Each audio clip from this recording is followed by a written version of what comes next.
Welcome to the Great Loop Radio podcast, brought to you by America's Great Loop Cruisers Association.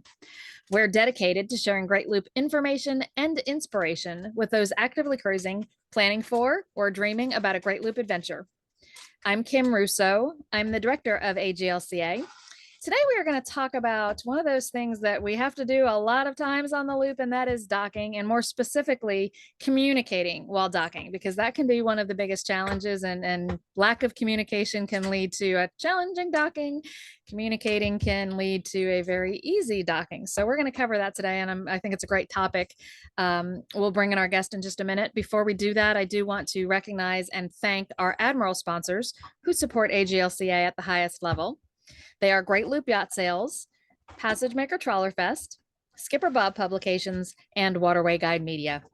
As always, we encourage our listeners and viewers to support these businesses that support the Great Loop. And with that part finished, I would like to go ahead and welcome our guest today. She is Elaine Stern. She is a current looper, but a long-term boater.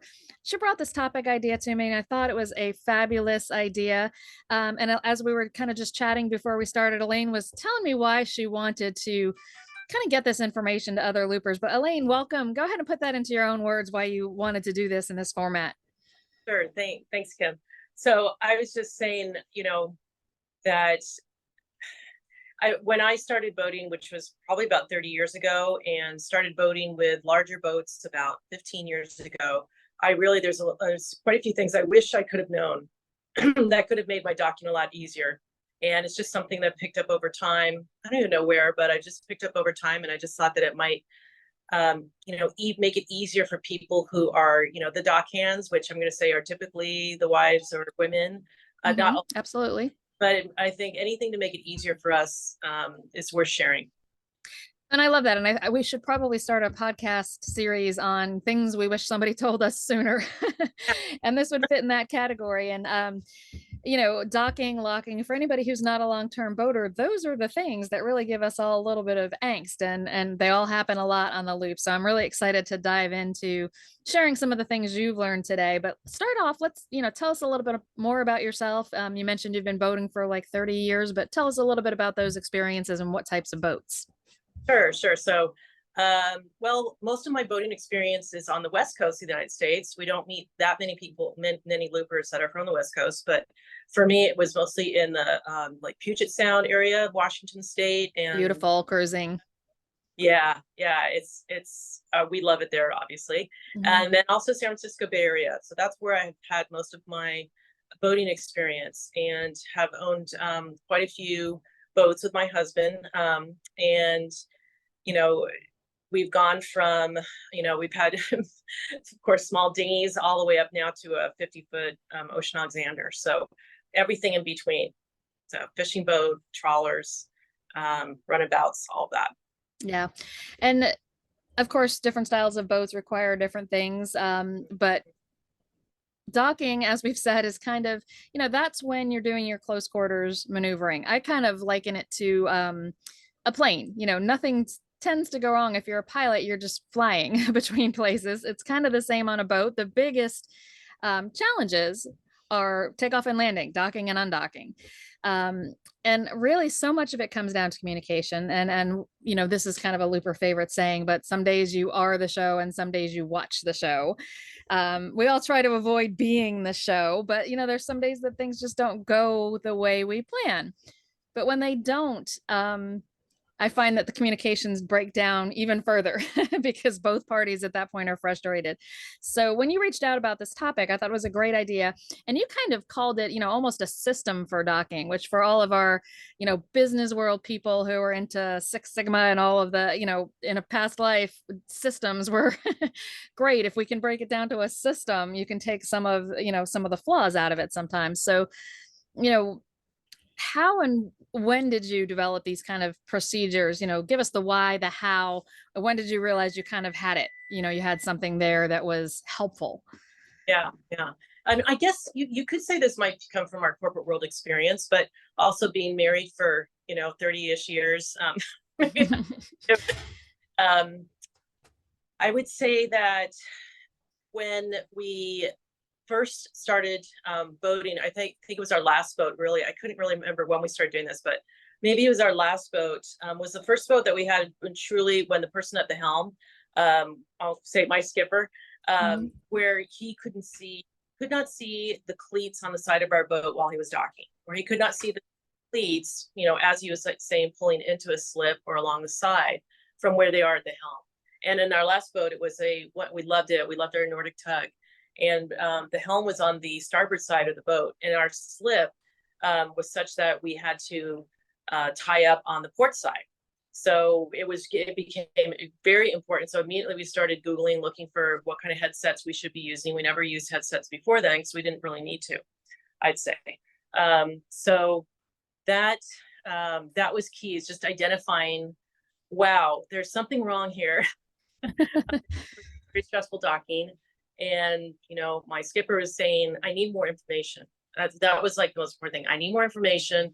How am I going to get more information? And so we first started talking about, well, what can you see? What can't you see? And so we have started incorporating this into all the different situations, docking situations, whether it's at the lock, whether it's a windy day, whether there's a day with current or whatever. My husband and I, or skipper and I, talk about what it is you need. And this sort of evolved into figuring out that, especially in the types of trawlers, that many of the trawlers that we see on the loop, where the skipper cannot see what's going on, but they have to get a lot of information. I think it puts the deckhand, myself, into a position of having more control. We have to have more control of what's going on, because we are the eyes, and then we are the hands of what's happening in terms of tying down and all of that. And so, and we had a little bit of struggle with that, I think. And then we realized what we really need to do is we need to act as a team. And it's kind of trite, but the saying we use, and I use it all the time, is teamwork makes the dream work. And so we said, okay, what's your dream? So actually talking, like formalized system or whatever, is formalizing what is your dream in docking. And it's going to be different. It might be different for different teams on the loop. So for us, it was things like, I don't want to be yelled at, or I want to know exactly how far I am from the side, or I always want to know where my back quarter is, how far my back quarter is to hitting the boat behind us, or something like that. So there's many different things that would make the teamwork or the dream work for the team. So that's the first part of the system, is talking about ahead of time. Another thing we talk about is, especially when we have a new boat, we did this a lot with our boat, this boat that we're using for the loop, and our previous boat, is when we come into a new docking situation, to actually talk about what the plan is for docking. Are we going to go stern in? Or are we going to go bow in? Where's the wind coming from? So which side do we need to tie up to? So which side do I need to get ready? That whole vision, the skipper's vision of, how am I going to dock? I need to spin. Where am I going to spin? What information I'm going to need to know on my spinning? Do I need to know where my stern is in relation to what? So anyway, talking about it ahead of time, and then that leads to, of course, when we leave the dock, also talking about where, what line is going to go on first. Is it the stern line? Is it the bow line? And then having the deckhand be in control of that, especially when working with the helpful, dock hands at the marinas that we work with. They are sometimes used to, I think, working with maybe smaller boats, like lake boats, and just tying up the bow. And for us, that would be a nightmare for a boat. So everything, the boat doesn't behave the way we want it to. Right. So I can keep going on here. Yeah, no, there's a lot there, because especially if, often, particularly if a deckhand is a reluctant spouse, usually the reluctant one is not the one that's going to be the skipper. So if they are reluctant, sometimes it's not even knowing what those points of interest would be for the skipper, what the skipper might want to know. So, and when you're just starting out at it, the skipper may not even know. So these are some great tips that, talk about it beforehand. I love the teamwork makes the dream work, because the dream, to me, the dream is not to hit anything else while we're docking. But it really does go a lot beyond that. And as you were talking, you can see that it goes, and for each docking that might be different as well. You kind of, in the pre-interview, you talked about docking as practice. Kind of explain why you look at docking as practice. Well, especially on the loop where we are coming into a new situation all the time, which we love. We like that challenge. We'd love to see new things, but along with that is there's just the unknown as you pull into the dock, for example. So the point is you can't always be perfect. It's always practicing the communication while you're docking, practicing, oh yeah, we have to practice, we have to talk about it ahead of time. What if this, what if that happens? So for me, it's like, it's like yoga or something where you're always trying to get better, but it's sometimes we're perfect, but we're not always perfect. So it's just something that I'm always working on. I mean, I'm not the most perfect docker there ever was, but I know that the most important thing is you want to reduce the number of unknowns when you're docking. Like, I don't know where my boat is and how it's behaving. And I need to find that out from someone. And that's going to be deckhand. Absolutely.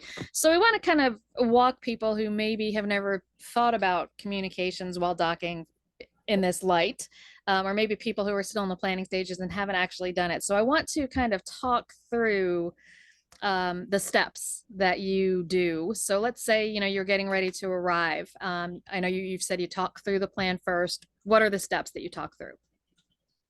We talk to things like,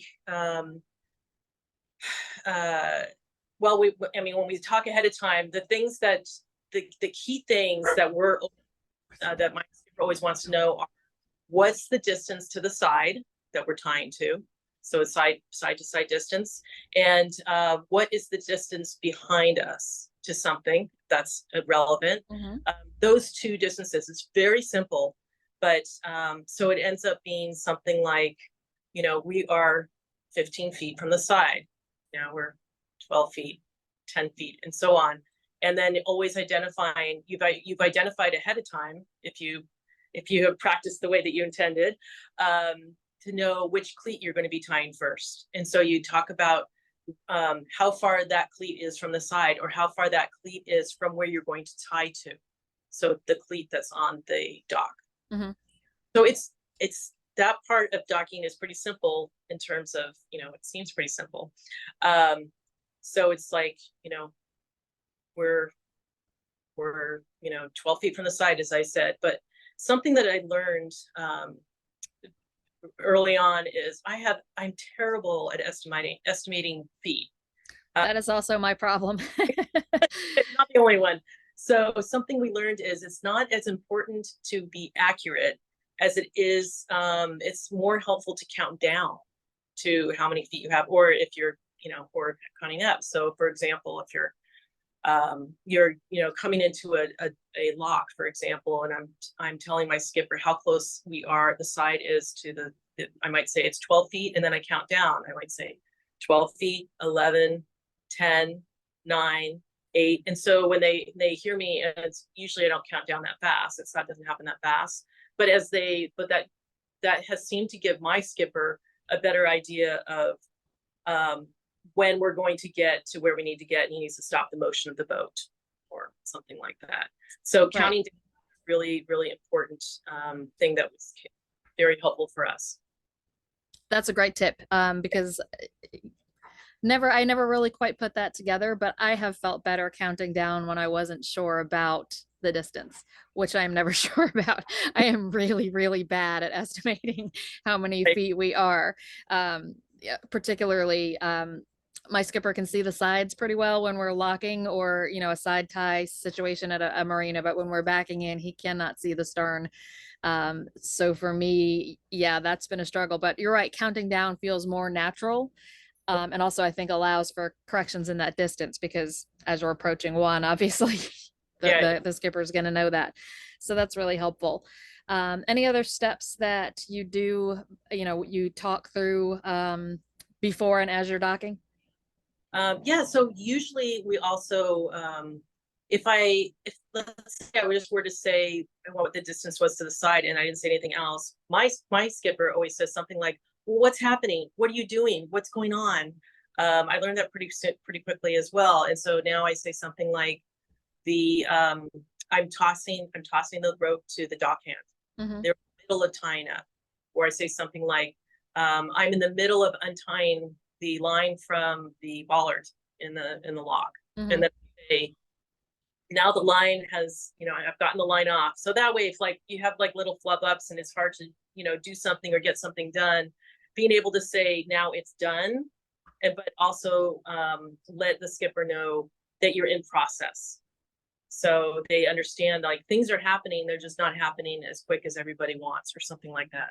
Yeah. If it's longer, especially than you expect. Makes total sense. And I do want to dive into a little bit some of the phrases that you use, because kind of the succinct and direct communication can be helpful. But before we jump into that, after you do that docking, in addition to communicating and talking about the plan beforehand, on your boat, you also conduct kind of a postmortem of how it went. Do you only do that if it went badly, or do you also do that if it went well? Oh, no, we definitely do that. Now we don't have to do that as often now, but when we first got this boat and the boat before, especially, every time we were in a new docking situation, like I mentioned, like whether there was a lot of current, say, or if there's a lot of wind, or a stationary dock versus a floating dock, for example, there's different things that happen. We talk about. We say, let's do a postmortem. And I would say, to us, that means first, what went right. You always have to talk about what went right and say, really great how you told me this, this, and this, because of course that reinforces, I'm going to do that next time. Like, we're just human. That's how people are. They want to know what goes right. And then so what can be improved or what went wrong. And that way, and then decide together, the next time, what we really need to know is this or that, or we have to remember to tie the spring line first or something like that. So that's what we do during the postmortem. And, just the other day we had I would call it a crazy a crazy dock where they had these metal poles instead of pilings or instead of cleats. And it was just a crazy tie up. And so we had a postmortem just the other day to talk about what would we do next time. And I know now what I needed to tell the dockhands. I needed to be more firm with the dockhand on what they did, because they were screwing us up and made us like boat move in ways we didn't want it to. So anyway, postmortems are really important. And even if the postmortem, it's really nice for us if the skipper says, that was so great, we don't even need to do postmortem, I loved how you did everything. So one of the things I love about what you're describing, Elaine, is that it really is a lot of teamwork, and the skipper is doing most of the communicating beforehand about what the plan and what he wants to know. But during the action, while it's actually happening, the deckhand is doing a lot of the communicating, giving the skipper that information.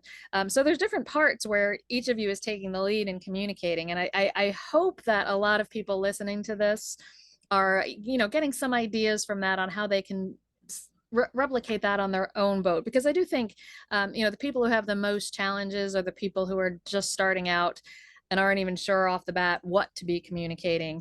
But also if, I think a lot of women are hesitant because they feel like they don't know, and therefore don't even know what they should be saying to communicate that. So, I think it's really helpful. And I think getting down to, as I said, kind of the succinct, direct communication is really important. So I want to dive into some of the phrases you use on your boat. Maybe we can adopt some of them. On our boat, we had a little leaving the dock miscommunication this morning that resulted in no big deal, but it was one of those things that he said something and I misinterpreted what that meant. So it still happens. Been there. Yeah, absolutely. So let's take a quick break and play a message from a sponsor, and then we'll talk about some of those specific phrases. So we'll be back in a moment. Schwartz and Company Yacht Sales is a boutique yacht sales organization and a proud supporter of AGLCA, loopers, and adventurous souls throughout the Great Lakes. We are the exclusive representative for American Tug throughout the Great Lakes region, including the Canadian provinces of Ontario and Quebec. We are very active in the yacht brokerage market on both the buy side and sell side, providing our guidance and resources to valued customers. We also work with shipbuilders both in the US and abroad to bring our customers' unique dreams to life. We welcome the opportunity to earn your business. Dawtaw Island, created by nature and reserved just for you. A hidden gem of the South Carolina Lowcountry, Dawtaw Island is a private community catering to the active lifestyle. Golf, tennis, pickleball, croquet, bocce, 33-acre nature preserve, and the full-service Dawtaw Island Marina. Just outside of historic Beaufort, South Carolina, and a short ride to Charleston, Savannah, and Hilton Head. Reserve your overnight stay and call ahead to arrange use of the island's amazing amenities. Marine Tech Services is on site to cater to all your repairs and maintenance. Destination, Dawtaw Island. Visit dawtaw.com. That's DATAW.com. We're back on the Great Loop Radio podcast. My guest today is Elaine Stern. She is a 30-year plus experienced boater who is about 2/3 done with her own Great Loop. She is sharing today some of the things that she wishes she had known about docking the boat, primarily communications, not docking techniques, but how, if it's a boat with 2 people aboard, how you two can communicate to make it a less stressful process. So some great information so far, Elaine, but I, as we were saying before the break, one of the things is that succinct communication, and I think probably a repeated pattern of phrases that you use when you're docking, so there is no misunderstanding what okay means. Right. So go ahead and run us through some of the phrases that you use aboard your boat. Sure. So we've already talked about counting down. That's I guess I'm just going to call that a phrase. Something else that we learned that was really needed was to say we're parallel. The boat is parallel to the side. I don't know how I'm saying that at some point, but just knowing the boat was parallel in our boat situation was very useful. The other phrase that we learned maybe only about 4 months ago was good trajectory. I like your trajectory. So let's say, you're backing into a slip, and you're at a little bit of an angle or something like that, or you're trying to pull out past another boat that's in front of you, like on a side tie. Those things, they want to know if it's good trajectory, or if as they're turning, let's say they're, let's say their stern is pushing out, it's going to hit them. That would be a bad trajectory. So good trajectory. Also, in our situation, for whatever reason, I found to say nothing is required of you. Different because they are in action. They want to help. They want to use the engines to help, and sometimes you don't always need that. They also want to know, are we done? Like, are we done with the using the engines of the boat? So nothing is required from you. Worked out very well for us as well. Instead of having that talking in your ear while you're working with the deckhands on. Do you have specific phrases you use, to let him know that the deckhand or the dockhand has the line, or to let them know when the line is tied off? What are some of those phrases? Oh yeah, absolutely. I say something like the deckhand has a line, they're trying to tie it down. And then at the same time, of course, the skipper can also hear me say, just tie that down.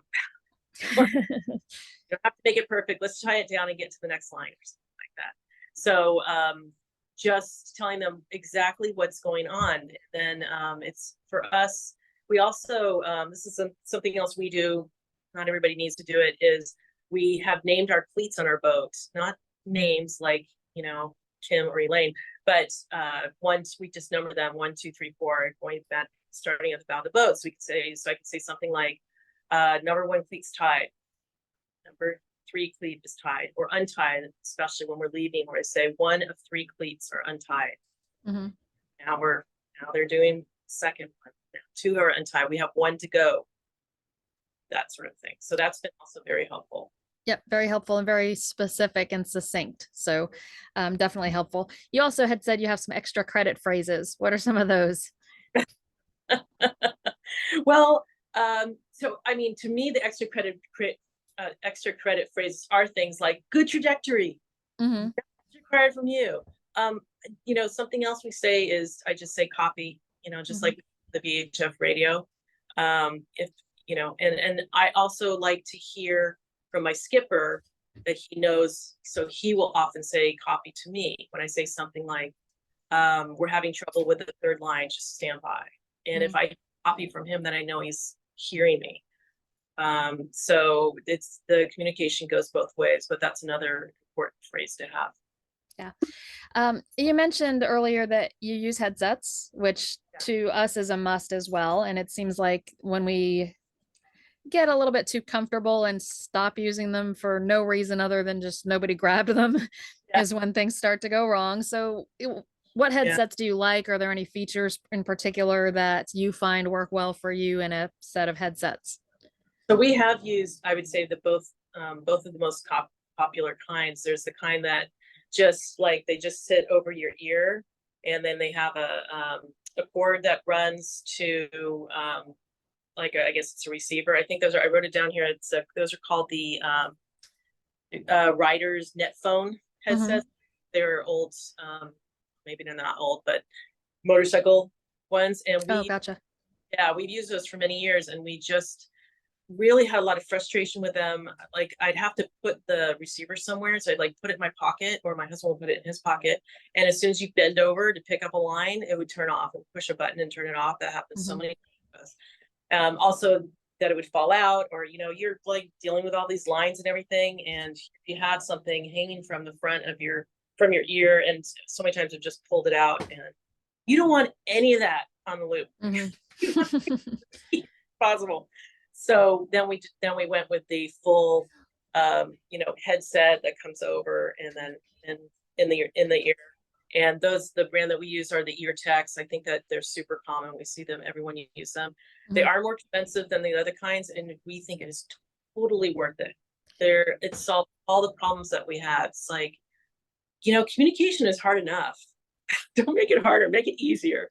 Absolutely. This is not a place where you want to be, the mic fading in and out and trying, this is not a place to kind of try and skimp. Because they're not all created equal. And there were a couple of times where we forgot to charge ours and tried to use, our cell phones with earbuds in, and it was better to not even try. So a good set of headsets is worth it. I agree. Everybody has their own preference, and whatever works for people works for people. But one of the great things I learned in using the headsets we have now is there's a little button on the side, and if you push the button twice, it turns the volume down. So, and I don't think that my skipper even knew that I was turning it down. So voices get raise up, everything. You can just talk. Everybody talks calmly, and it's a lot easier to hear someone when they're not speaking loudly at you, let's just say, and vice versa. If I'm talking loudly, it's harder for someone to hear the words you're saying. Yeah, so, another thing I learned from watching another looper about the headsets, it was a very windy, so a challenging docking for them. They were in a big Hatteras that was acting as a sail.